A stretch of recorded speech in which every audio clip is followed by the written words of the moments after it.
पार्वती की सास निर्मला की आदत थी दूसरों के घर में ताका झाकी करने की।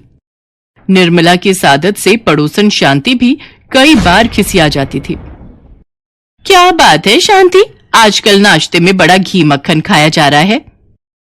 आ गई नजर लगाने। अरे वो बेटी ने गांव से भेजा है, उसने नई गाय ली है, इसलिए बोल रही थी माँ तुम गांव का घी मक्खन खाओ, शहर के घी मक्खन में भला क्या ताकत। ये तो तुम सही कह रही हो, हमारा तो कोई गांव में रहता ही नहीं है। अगर अब की बार चक्कर लगे किसी का तो मेरे लिए भी मंगवा देना, हम भी गांव का घी मक्खन खाकर देख लेंगे। निर्मला ये कहकर वहां से चली जाती है। शांति गुस्से में बोलने लगती है, ये निर्मला ने तो बहुत तंग किया हुआ है, जब देखो कोई चीज घर में आने की देर है ये पहले मांगने आ जाती है, कहां तक इससे छुटकारा पाऊं। माँ जी आपको पता है शांति मौसी आपको पसंद नहीं करती हैं, फिर भी आप बार बार उनके घर क्यों जाती हैं। तू कैसे कह सकती है कि वो मुझे पसंद नहीं करती है, अभी उसके घर चाय का कप पी कर आ रही हूं। तुझे पता है उसकी बेटी ने गांव से मक्खन घी भेजा है, शुद्ध और असली। मैंने बोल दिया है किसी का चक्कर लगे तो हमारे लिए भी मंगवा दे। अब तू तो कुछ लाने से रही, दूसरों से ही कहने पड़ेगा। तू तो परवाह करती नहीं है, खुद भी कमजोर हो रही है और मुझे भी मोटा नहीं होने देती। माँ जी ज्यादा घी मक्खन सेहत के लिए अच्छा नहीं होता, शहर का घी मक्खन ही अच्छा है, ऐसे किसी से मांगना अच्छी बात थोड़ी है। निर्मला की इस आदत के कारण कई बार पार्वती उसे समझा चुकी थी, पर निर्मला थी कि वो मानती ही नहीं थी। एक दिन तो हद ही हो गई। अरे शांति, ये तेरे घर में गाय कैसे आई, पहले तो कभी नहीं देखी। अरे मेरी लड़की ने गांव से भिजवाई है, वो कह रही थी बार बार गांव से घी मक्खन भिजवाने में परेशानी होगी, इसलिए इसी गाय का दूध निकालकर दूध और दूध से बनी चीजें बनाकर इस्तेमाल करूंगी। अच्छा, ये तो बड़ी बढ़िया बात रही। तुम अपने लिए दूध निकालो तो थोड़ा मुझे भी दे देना, हमारा दूध वाला बड़ा पतला दूध देकर जाता है, चाय में बिल्कुल भी स्वाद नहीं रहता। ज्यादा नहीं, बस रोज का 1 कप मेरे लिए काफी है, बाकी सब घर के लोग तो वही दूध से बनी चाय पी लेते हैं। निर्मला कुछ दिनों तक लगातार शांति के घर जाती और गाय का दूध लेकर आ जाती। इस बात से शांति बहुत परेशान थी। शांति, गाय ने दूध दिया होगा, जरा 1 कप दे देती, चाय चढ़ाने जा रही थी। पता नहीं जब से तेरी गाय आई है मुझे इसी के दूध की चाय पसंद है। देती हूँ, रुको, देखना पड़ेगा बचा भी है या नहीं, थोड़ा सा ही रखा है, अब तो कल ही गाय दूध देगी। अरे तो कोई बात नहीं, मेरे लिए तो इतना ही बहुत है, ला मुझे पकड़ा दे। निर्मला शांति के हाथ से दूध का गिलास लेकर चली जाती है। ये निर्मला ने तो बहुत परेशान किया हुआ है, इससे छुटकारा पाने के लिए कुछ करना ही होगा। अगले दिन निर्मला जब शांति के घर दूध लेने के लिए जाती है तो शांति पहले से ही एक योजना बनाकर बैठी थी। शांति अपनी बहू से बोली, बहू निर्मला सामने से आ रही है, चलो नाटक शुरू करते हैं। तुम्हें पता है बहू, हमारी ये गाय बहुत भाग्यशाली है। एक बहुत पहुंचे हुए साधु बाबा ने कहा है कि कुछ ही दिनों में हमारी गाय जादुई बनने वाली है। क्या सचमुच हमारी गाय जादुई बन जाएगी? हाँ, एक बहुत पहुंचे हुए साधु बाबा दोपहर में आए थे, उन्होंने हमारी गाय को देखा और कहा कि आने वाली 20 तारीख तक अगर हम रोजाना रात में अपनी गाय का गोबर अपने घर के आंगन में इकट्ठा करेंगे तो वो गोबर सोने का बन जाएगा। माँ जी जरा धीरे बोलो, दीवारों के भी कान होते हैं, कहीं रात के समय हमारा गोबर कोई चुरा कर ले गया तो हमारी जगह वो अमीर बन जाएगा। खासकर निर्मला चाची से ये बात छुपा कर रखना, उन्हें पता चल गया तो वो रोजाना गोबर चुरा कर ले जाएंगी। ये दोनों सोच रही हैं मैंने इनकी बातें नहीं सुनी है, पर मैंने तो इनकी सारी बातें सुन ली है। अब ये सारा गोबर मेरा होगा, ढेर सारा सोना मैं रखूंगी। उस दिन निर्मला शांति से दूध लिए बिना ही वापस लौट जाती है और शांति और उसकी बहू जोर जोर से ठहाके मारकर हंसने लगती हैं। निर्मला पार्वती को इस बारे में कुछ नहीं बताती।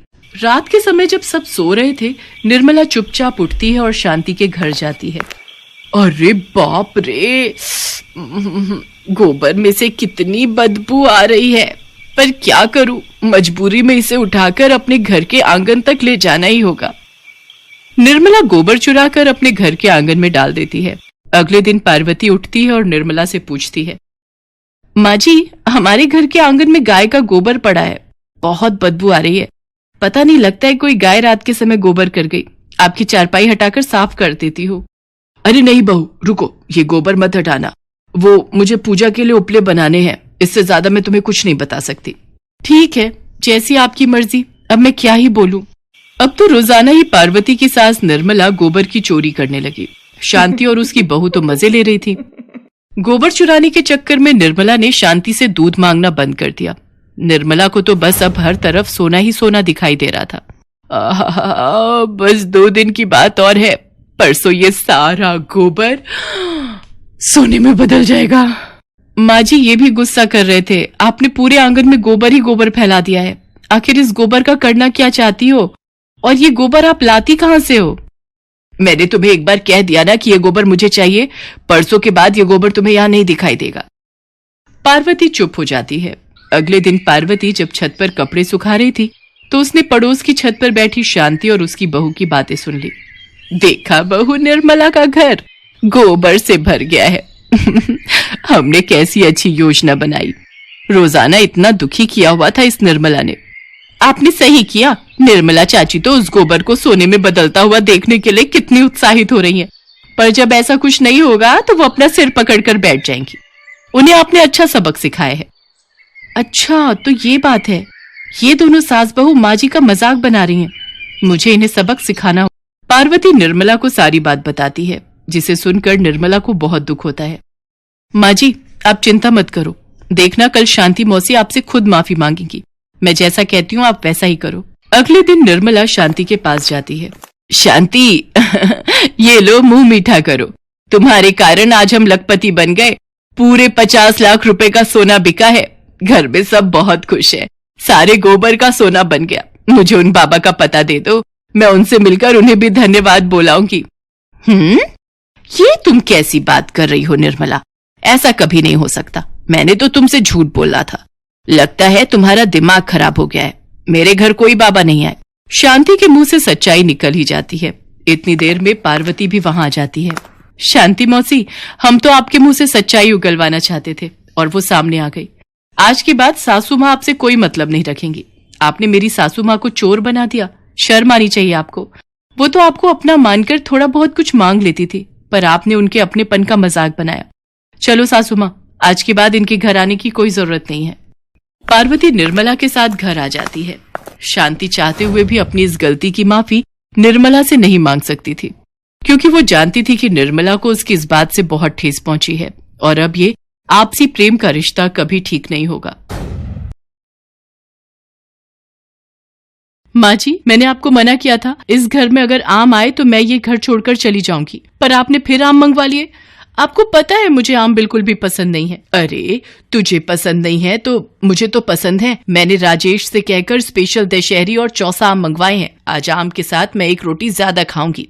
ठीक है, आप खाओ आम, मैं ये घर छोड़कर जा रही हूँ। किसी को भी कहीं जाने की जरूरत नहीं है। माँ, तुम छत पर बैठकर आम खा लो। प्रिया, तब तक तुम कमरे में बैठ जाओ। ये अच्छी जोर जबरदस्ती है, सीजन का फल भी नहीं खा सकते। दुनिया आम खाती है, हमारे ही घर में आम खाने पर पाबंदी है। तेरे पिताजी आम खरीद कर लाते थे, हम बाल्टी भर कर रख लेते थे और 2-2 किलो आम खा जाते थे। और तेरी बहू के आने के बाद तो जैसे आम मुझे सूंघ सूंघ कर खाना पड़ रहा है। जा रही हूं मैं छत पर बैठकर आराम से खाऊंगी आम। प्रिया को आम खाना पसंद नहीं था। उसके सामने अगर कोई आम खाए तो वो गुस्से में आ जाती थी, और इसके उलट सुलोचना को आम खाना बहुत पसंद था और वो आम खाने का कोई भी मौका नहीं छोड़ती थी। इसी कारण जब भी आम का सीजन आता था तो दोनों सास बहू की लड़ाई शुरू हो जाती थी।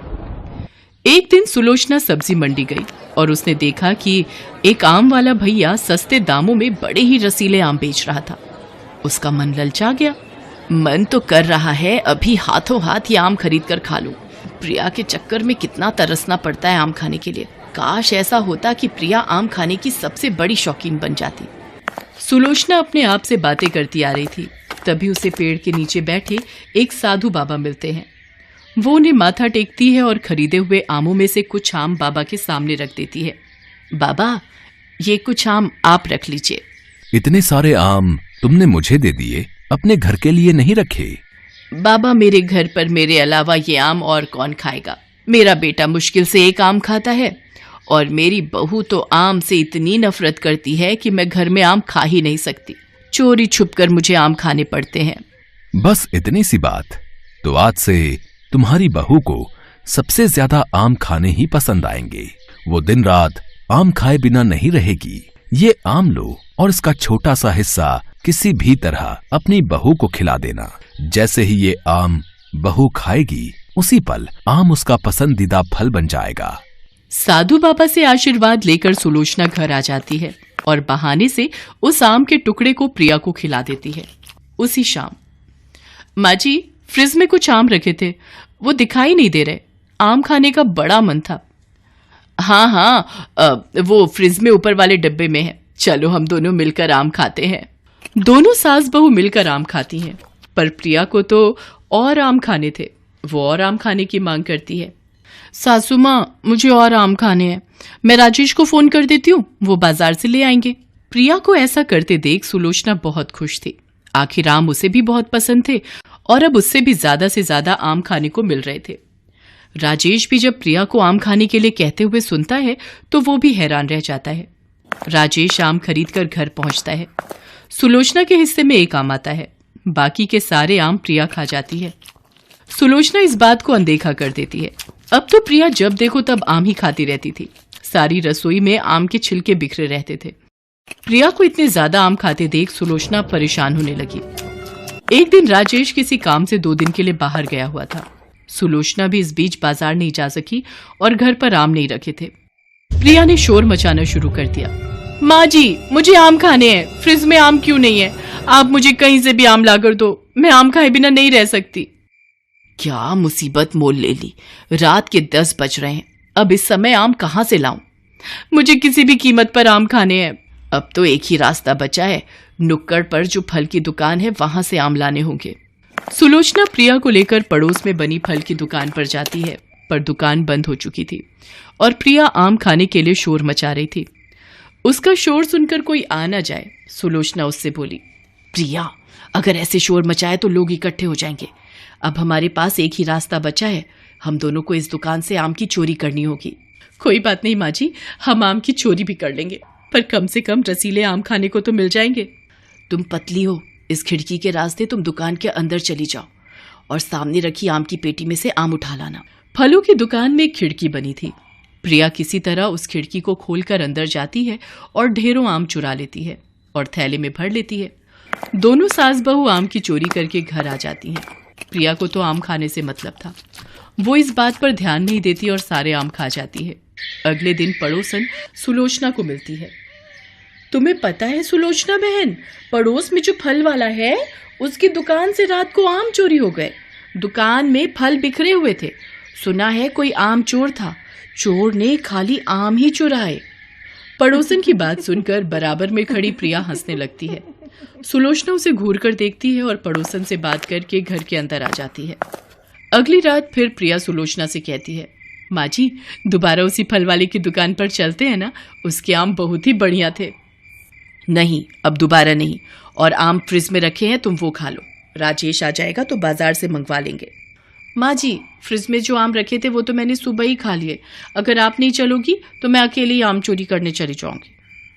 प्रिया तो आम चोरी करने की जिद पकड़कर बैठी थी। अब सुलोचना के पास कोई रास्ता नहीं था। दोनों सास बहू फिर से फल की दुकान पर आम की चोरी करने चली गईं। पर जैसे ही प्रिया आम चुराकर खिड़की से बाहर आई, दुकानदार सामने आ गया और चोर चोर चिल्लाने लगा। उसकी आवाज सुनकर पड़ोसी भी आ गए। सबको जब पता चला कि सुलोचना और प्रिया आम चोर हैं, तो सब हैरान रह गए। राजेश आया तो उसे सारी बात पता चली। वो साधु बाबा को बुलाने गया और उन्हें लेकर आया। साधु बाबा ने सारी सच्चाई दुकानदार और मोहल्ले वालों के बीच कही, जिसे सुनकर सब चौंक गए। हैं? क्या ऐसा भी हो सकता है? साधु बाबा, मेरी बहू करेले की सब्जी नहीं खाती। कोई ऐसा मंत्र फूंक दीजिए ताकि मेरी बहू करेले की सब्जी खाने लगे। पड़ोसन को ऐसा कहते देख सबकी नजरें मोहल्ले में सब्जी की दुकान चलाने वाले पर थी। कल से मेरी दुकान पर करेला नहीं मिलेगा, बाकी सब्जियां सब मिल जाएंगी। हाँ। और सब्जी वाले की बात सुनकर सब जोर से हंस देते।